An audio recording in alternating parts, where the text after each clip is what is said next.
I'm Mario Garzanelli, and I develop carpet tools to be safer and to prevent injury. If you think about using a knee kicker, take a look at these arteries in your knee. That's right where you're kicking. You could sever one of these arteries and do a great deal of damage to you, and it can result in problems like clots and various things like that. These arteries go up to your hip, up your leg, and you're going to kick with a knee like that?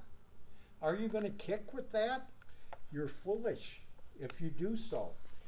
They've been selling these tools like this, and I don't think anybody ever opened up a medical book.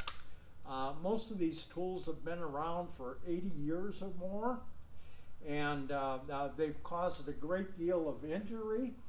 Somebody needs to speak out and address this issue. This is a problem. The government indicated that this tool was a problem. It's still there and it's everywhere, and you don't need it. They were asked to come up with a solution to this in a government study, and they did nothing about it. There was nothing done. Business as usual. You need to change the way you install carpet and make it safer for yourself. Make your own safety. Stand up and be safe. Thank you.